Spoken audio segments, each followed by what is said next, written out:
Movie के start में हम ऑलमोस्ट 35 साल के आर्टिस्ट को देखते हैं जो नॉवेल्स राइट करता था और उसका नाम हिडियो था। उसका ड्रीम होता है कि वो एक दिन एक बड़ा इंसान बने, किसी चैंपियन की कॉमिक लिखे जिससे उसे काफी सक्सेस हो। लेकिन उसका ये ड्रीम पूरा नहीं होता क्योंकि वो एक छोटी सी जॉब करता था और सालों से वही करता आ रहा था। इस बात से उसकी बेस्ट फ्रेंड काफी अपसेट होती है कि ये मेरे साथ मेरे ही अपार्टमेंट में रहता है और इसे कोई अच्छी जॉब भी नहीं मिल रही है। हिडियो के पास सबसे एक्सपेंसिव चीज उसकी शॉटगन थी जिससे वो काफी प्यार करता था। एक दिन तंग आकर उसकी फ्रेंड उसे घर से निकाल देती है। तभी हम न्यूज देखते हैं जिसमें बताया जा रहा था कि पूरे सिटी में एक वायरस फैल चुका है जिससे इन्फेक्टेड लोग इंसानों को तो क्या जानवरों को भी काट रहे हैं और सबको कहा जाता है कि वो अपने अपने घरों में रहें। हिडियो को क्योंकि घर से निकाल दिया जाता है तो वो नाइट कहीं पे स्पेंड करके सुबह अपने ऑफिस चला जाता है। उनके ऑफिस में टोटल 5 लोग थे और डेडलाइन होने की वजह से उन्हें रात वहीं गुजारनी पड़ती है। तभी हिडियो की फ्रेंड की कॉल आती है जो उससे सॉरी बोलती है और कहती है कि प्लीज घर आ जाओ ना। अगली सुबह हिडियो नाश्ता लेकर अपनी फ्रेंड के घर जाता है। वो काफी देर तक दरवाजे पर नॉक करता है लेकिन वो दरवाजा ही नहीं खोल रही थी और फिर हिडियो लेटर बॉक्स वाली स्पेस से देखता है। वो देखता है कि उसकी फ्रेंड ऐसी हो गई है कि वो काफी अजीब तरीके से उठ रही है और क्रॉलिंग करते हुए आगे बढ़ रही है। और जब वो दरवाजे के पास आती है तो उसका चेहरा दिखाया जाता है जो कि काफी डरावना लग रहा था और फिर दरवाजा खोलकर वो हिडियो पर अटैक कर देती है। हिडियो किसी तरह उसे पुश करके घर के अंदर फेंक देता है लेकिन अब वो इतनी पावरफुल हो चुकी थी कि अपनी पाँव की मदद से वो दरवाजे को रोकती है और उसके साथ लड़ रही होती है। और जब वो हिडियो को काटने लगती है तो हिडियो डोर को बीच में ले आता है और वो डोर पर ही काट लेती है और लकड़ी होने की वजह से एक एक करके उसकी सारे दांत टूट जाते हैं। ये देखकर हिडियो काफी हैरान होता है कि इसे क्या हो गया है। हिडियो की फ्रेंड उसे एक ही बात कहे जा रही थी कि तुमने मेरी लाइफ डिस्ट्रॉय कर दी है और वो हिडियो को भी अपने साथ अंदर खींच के ले जाती है और दोबारा फिर से एक बुरे तरीके से उस पर अटैक कर देती है और हिडियो उसे फिर से धकेल देता है। वहाँ पर एक अवार्ड पड़ा हुआ था जिसकी नोकीली चीज उसके आर पार हो जाती है और वो मर जाती है। हिडियो किसी तरह घर से बाहर आ जाता है और ऑफिस चला जाता है। वो देखता है कि उसका मेल कुलीग न्यूज देख रहा है, उसके कपड़ों पर ब्लड भी लगा हुआ है और तभी उनका बॉस वहाँ पर आता है जिसकी आंखें काफी अजीब लग रही थी और उसके पेट में चाकू भी घुसा हुआ था। लेकिन इसके बावजूद भी वो उनसे पूछ रहा था कि तुम अपना काम कंप्लीट कर चुके हो। वो मेल कुलीग अपने बॉस को मारता है लेकिन वो नहीं मरता तो वो कई बार उस पर वार करके उसे क्रैश कर देता है। हिडियो का मेल कुलीग उसे बताता है कि ये वायरस है जो तेजी से फैल रहा है और अगर इन लोगों ने हमें काट लिया यानी इन्फेक्टेड लोगों ने हमें काट लिया तो हम भी इन जैसे बन जाएंगे और हम भी एक ज़ॉम्बी में बदल जाएंगे। ये सुनकर हिडियो को याद आता है कि उसे तो उसकी फ्रेंड ने काटा था और जब वो अपना हाथ चेक करता है तब वहाँ पर जख्म का कोई निशान नहीं था क्योंकि उसके दांत नहीं थे और तभी उस मेल कुलीग की आंखें भी कन्वर्ट हो रही थी, काफी अजीब नजर आ रही थी। हिडियो को उसकी हालत देखकर कुछ भी समझ नहीं आ रही थी कि इसे क्या हो रहा है और उसे क्या करना चाहिए। लेकिन वो मेल कुलीग जानता था कि उसके साथ ही क्या हो रहा है और जब उसे रियलाइज होता है कि वो इन्फेक्टेड हो गया है और ज़ॉम्बी बनने वाला है तो वो अपना गला ही काट लेता है और वहाँ पर खून ही खून हो जाता है। हिडियो वहाँ से भागने की सोचता है और तभी वहाँ पर उसकी फीमेल कुलीग भी आ जाती है और वो भी इन्फेक्टेड थी। उसकी पूरी बॉडी चेंज हो गई थी, ऐसा लग रहा था कि जैसे उन्हें किसी ने पोजेस कर लिया हो। वो ऑफिस से बाहर आ जाता है और बाहर आकर वो देखता है कि चारों तरफ ज़ॉम्बीज फैले हुए हैं और एक दूसरे को काट रहे हैं। वो बचते हुए एक गाड़ी के पास आ जाता है और एक लड़की भी हेल्प मांगते हुए उसके पास आ जाती है। हिडियो उस लड़की की जान बचाने के लिए अपनी गन निकालता है और ज़ॉम्बी को मारने लगता है और तब उसे याद आता है कि उसके पास कोई गन नहीं है बल्कि वो सिर्फ इमेजिन कर रहा है। और जितने भी सर्वाइवर्स होते हैं वो सब एक गाड़ी में बैठ जाते हैं। गाड़ी में बैठकर वो न्यूज देखते हैं तो उन्हें पता चलता है कि ये वायरस पूरी सिटी में फैल चुका है लेकिन इसका रीजन नहीं बताया जाता कि इसके फैलने की वजह क्या है। और तब वो नोटिस करते हैं कि उनके साथ बैठा हुआ आदमी भी इन्फेक्टेड हो गया है क्योंकि उसकी मुंह से खून आ रहा था। वो ड्राइवर से टिश्यू मांगता है और जब ड्राइवर उसे टिश्यू देता है तो वो उसे ही काट लेता है और फिर वो हिडियो पर अटैक कर देता है।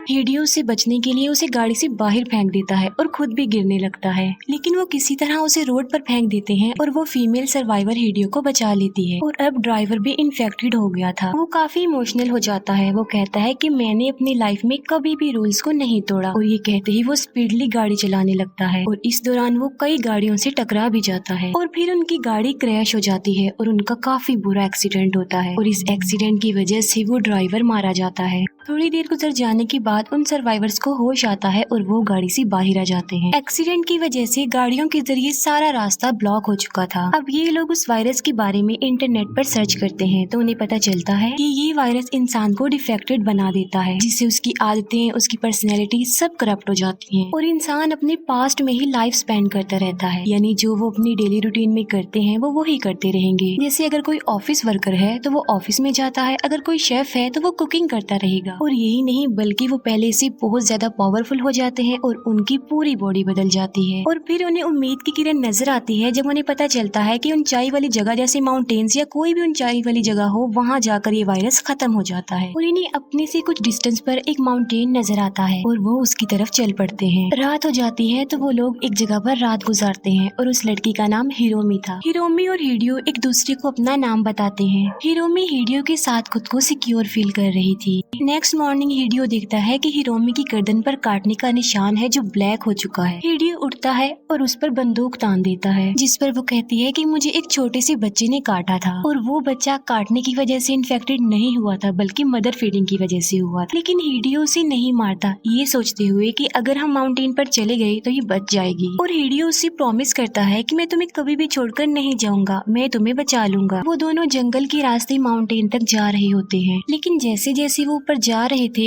हिरोमी कमजोर पड़ती जा रही थी और फिर वो जोरों से चिल्लाने लगती है और उसकी एक आंख ज़ॉम्बी जैसी बन गई थी। हिडियो ये देखकर काफी डर जाता है और वहाँ से भाग जाता है। आगे जाकर हिडियो को एक आदमी नजर आता है और वो उससे हेल्प मांगता है, लेकिन वो आदमी भी ज़ॉम्बी बन गया था जो हिडियो पर अटैक कर देता है। वो ज़ॉम्बी हिडियो को मारने ही वाला होता है कि तभी हिरोमी वहाँ पर आकर उस ज़ॉम्बी को मार डालती है और हिडियो को बचा लेती है, जिससे ये पता चलता है कि हिरोमी वायरस से लड़ रही थी, यानी उस पर वायरस का बुरा असर नहीं पड़ा, वो ज़ॉम्बी नहीं बनी। वो लोग अभी तक जंगलों में ही थे और हिरोमी अग्रेसिव होती जा रही थी। चलते चलते वो लोग शॉपिंग मॉल तक आ जाते हैं और उस मॉल की बिगड़ी हुई हालत देखकर ऐसा लग रहा था कि यहाँ पर भी ज़ॉम्बीज हैं। हिडियो हिरोमी को एक शॉपिंग कार्ट में रखता है और वो दोनों आहिस्ता आहिस्ता आगे बढ़ते हैं। वो दोनों मॉल की एक शॉप पर होते हैं और तभी ज़ॉम्बी सेल्समैन आकर उनसे पूछता है कि क्या तुम्हें कुछ चाहिए, और ये कहते ही वो हिडियो पर अटैक कर देता है। और तभी वहाँ पर एक लड़की आती है जो नर्स थी और वो हिडियो को बचा लेती है। ये लोग कुछ सर्वाइवर्स थे जो टेरिस पर सर्वाइव कर रहे थे। अब क्योंकि ज़ॉम्बीज टेरिस पर नहीं आ सकते थे इसीलिए ये वहाँ पर जिंदगी गुजार रहे थे। और जब इन्हें नीचे कुछ लेने जाना होता था तब ये बर्तन बचाते थे और ज़ॉम्बीज को अपनी तरफ अट्रैक्ट करते थे। और तब मौके का फायदा उठाकर कुछ लोग नीचे जाते थे और सामान ले आते थे। उन लोगों का एक लीडर भी होता है जो हिडियो और हिरोमी को रहने की जगह देता है। जगह देने के साथ साथ वो उन्हें खाने पीने का सामान भी प्रोवाइड करता है। और जब हिडियो और वो ग्रुप का लीडर बातें कर रहे होते हैं तो वो हिडियो की शॉर्ट गन नोटिस करता है जो उसे काफी अच्छी लगती है। अब उन लोगों के साथ जो नर्स होती है वो हिडियो से पूछती है कि जो तुम्हारे साथ बीमार लड़की है वो कौन है। तब हिडियो कहता है कि मुझे वो रास्ते में से मिल गई थी, वो काफी बीमार थी और मैं उसकी जान बचाने के लिए उसे अपने साथ ले आया। वो कहती है कि मैं एक नर्स थी और तुम एक लड़की की जिंदगी बचाने के लिए यहाँ तक आ गई और तुम एक काफी अच्छे इंसान हो। ग्रुप का लीडर सब लड़कों की मीटिंग रखता है क्योंकि उनका खाना खत्म हो रहा था और उन सब लड़कों ने जाकर बेसमेंट से खाना लाना था। सबको इम्प्रेस करने के लिए वो ग्रुप का लीडर हिडियो से उसकी शॉटगन मांगता है,